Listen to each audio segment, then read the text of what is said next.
Donc ici, merci de nous retrouver ici sur notre premier exercice. Nous allons tenter de décoder ou encore de faire comprendre ce qu'il y a à comprendre. Ça peut aller. Nous avons un sujet devant nous. Les anciens ou les nouveaux, ils savent en réalité que le sujet du baccalauréat, pour ceux qui ont débuté la première ou peut-être la seconde, ils savent un peu, ils ont une idée effectivement sur cette notion, sur comment effectivement on présente un devoir. Mais ensemble, on va tenter de décortiquer le sujet, de voir les implications qui s'imposent. Et là maintenant, ça peut nous aider. En face, nous avons notre situation d'intégration. Et la situation d'intégration ici est similaire au contexte. Et ici, ça veut dire l'objectif de cela, c'est amener le candidat à pouvoir effectivement, en fonction des réalités de la société, à pouvoir s'en sortir. Ou encore à orienter plus le candidat sur ce qu'on lui demande de faire. Voilà. Qu'est-ce qu'on demande au candidat, de produire? Donc ici, nous avons une situation d'intégration et nous allons tenter de la lire à l'issue du cours animé par le professeur de philosophie. Un de tes camarades de classe éprouve toujours des difficultés de compréhension de la notion relative à la conscience et à l'inconscient. Ainsi, ce dernier voudrait que tu l'aides à mieux savoir pourquoi l'homme en tant que sujet conscient est souvent étranger à lui-même, à mieux savoir. À mieux savoir pourquoi l'homme en tant que sujet conscient est souvent étranger à lui-même. Le sujet, voici un sujet support, voici un support ou un sujet. Vous allez vous focaliser sur ce sujet pour faire comprendre au candidat éventuellement ses difficultés ou encore de lever les difficultés du candidat. Donc voici le sujet, peut-on ne pas être soi-même? Point d'interrogation. Donc c'est un sujet en réalité qui fait allusion à la conscience et à l'inconscient. Voici la consigne. La consigne précise ou oriente encore le candidat. Qu'est-ce qu'on demande au candidat de fournir? Qu'est-ce qu'on demande au candidat de faire? Tu rédiges une dissertation philosophique conforme aux exigences méthodologiques de l'exercice à partir du problème spécifique posé par le sujet. Et ici, le candidat a 4 heures. Ça veut dire qu'il a 4 heures pour pouvoir résoudre ce problème ou encore aider la personne ou son camarade qui ne comprenait pas de mieux comprendre. Donc, lorsque vous avez un sujet devant vous, vous recopiez avec soin le sujet. Peut-on ne pas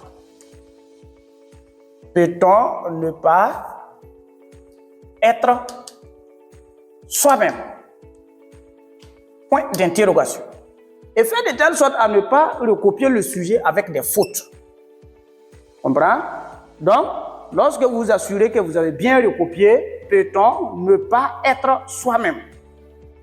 Il faut vous assurer que le sujet a été recopié conformément et que vous n'avez pas fait de faute. Après cela, on va entamer les éléments de l'introduction. Il faut introduire. Dans l'introduction, on révise en même temps la méthode. Dans l'introduction, nous avons des éléments. On a un préambule. On a un préambule. Et après le préambule, on a... la reformulation est facultative. Ça veut dire que vous n'êtes pas obligé de reformuler à partir de votre devoir, mais au brouillon, vous pouvez le faire pour mieux comprendre la reformulation. La reformulation. Mais ici, avant de reformuler, il faut énoncer le sujet. Parce que il faut montrer au correcteur, il s'agit de quel sujet vous êtes en train de reformuler. Donc ici, vous énoncez le sujet, vous énoncez le sujet, et après vous reformulez. Après la reformulation, vous posez le problème. Et après le problème, la problématique. Et lorsque vous finissez de problématiser, il y a l'annonce du plan. On comprend? Il faut avoir ces éléments par cœur. Et vous connaissez les différentes étapes.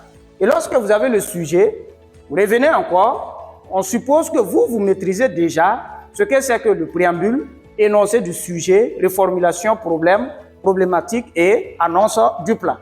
Vous venez au brouillon, vous recopiez encore le sujet. Peut-on ne pas être soi-même?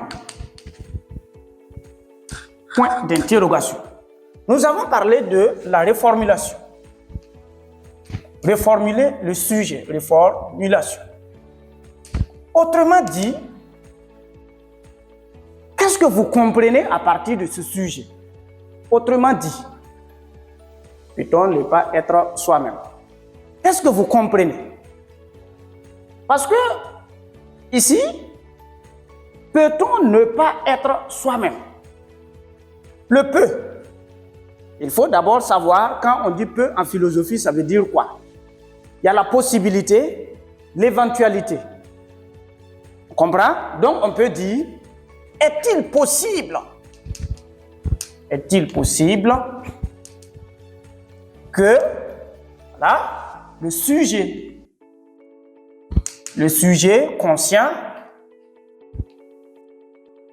soit étranger à soi-même, soit étranger à soi-même. Voici une tentative de reformulation. Est-il possible que le sujet conscient soit étranger à soi-même? Point d'interrogation. Mais ici, il faut savoir d'abord, quand on dit une personne est étrangère à elle-même, qu'est-ce que cela veut dire? Il faut savoir cela. Quand on parle d'un sujet conscient, il faut savoir, voilà, on fait allusion à quoi? Donc ici, peut-être par la suite, on va vous expliquer. Après la reformulation, on a le problème. En classe, nous avons vu la notion de la conscience portant sur la conscience et l'inconscient. Et nous avons travaillé sur la conscience. Le sujet conscient, soit étranger à soi-même. Cela veut dire quoi? Ici, on veut savoir est-ce que la conscience est souveraine? Est-ce qu'on veut savoir est-ce que la conscience arrive à gouverner tous nos pensées, tous nos actes? Est-ce que cette lumière qui éclaire notre pensée est toujours présente lorsque nous posons un acte? Donc ici, le sujet pose le problème de la souveraineté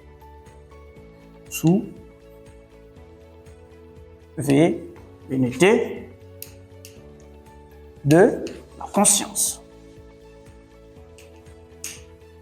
La souveraineté de la conscience.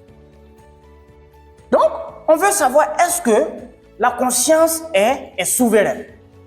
La conscience est-elle toujours souveraine? Point d'interrogation. Comprends? Et nous avons dit, après le problème, il y a la problématique. Donc, problématique, ce sont des étapes qu'il faut suivre pour réussir. Philosophie, vous disposez de 4 heures. Donc, il faut travailler à utiliser de façon rationnelle ces 4 heures. Donc, après le problème, il y a la problématique. La problématique, ici, nous sommes à un plan dialectique. À un plan dialectique qui obéit à une thèse, une antithèse et une synthèse. Donc, ça veut dire qu'on aura 3 questions, parce qu'on aura 3 parties. Donc, la première question fait recours à la thèse. Donc, si vous voulez, si vous savez que vous avez bien reformulé, il faut prendre la reformulation pour tenter de poser la première question. Ou encore, si vous savez que vous ne maîtrisez pas la reformulation, vous prenez le sujet. Donc ici, on met, n'est-il pas possible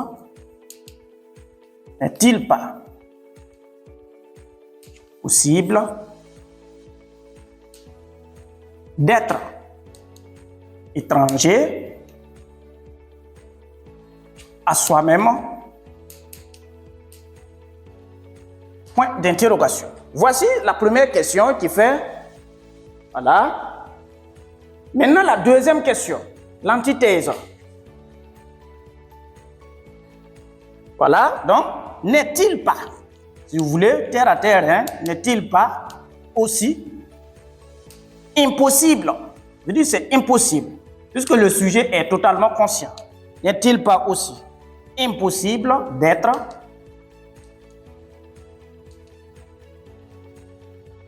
d'être étranger à soi-même? Point d'interrogation. Nous avons dit effectivement dans la thèse qu'il est possible qu'il soit étranger à lui-même. Maintenant, dans l'antithèse, il est impossible, puisque c'est la contradiction. Et maintenant, la synthèse. La synthèse est un dépassement. Généralement, ce n'est pas une conciliation, mais c'est un dépassement. Il faut dépasser, surtout effectivement, au niveau de la thèse. Parce qu'il faut travailler à ce que l'homme ne soit pas, l'être humain ne soit pas étranger à lui-même.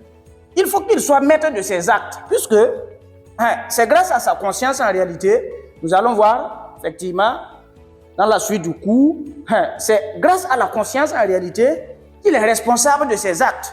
Donc s'il faut dire en réalité qu'à chaque fois qu'il est étranger à lui-même, ça veut dire en réalité il devient irresponsable. Donc ici, on va faire un dépassement en disant que l'appropriation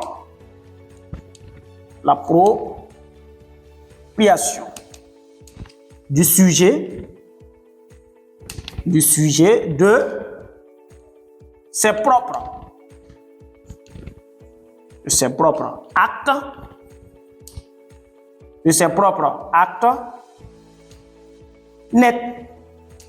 n'est-elle pas, voilà, n'est-elle pas, voilà ici, n'est-elle pas une quête jamais achevée? Jamais achevée. Pour dire que c'est une quête permanente. Alors, être responsable, à chaque fois, il faut une quête permanente. Il faut peut-être toujours tenter, toujours essayer, voilà, de te rapprocher plus de soi-même. Comprends? Donc, après les éléments de l'introduction, puisque c'est à partir de ces éléments que vous allez passer maintenant à la rédaction proprement dite de l'introduction. On ne s'assoit pas et puis on commence éventuellement à rédiger une introduction. Non, il faut passer par ces détails. Voilà, vous repérez effectivement ces éléments et au brouillon, vous travaillez de façon, voilà, sereine pour effectivement arriver à ces éléments.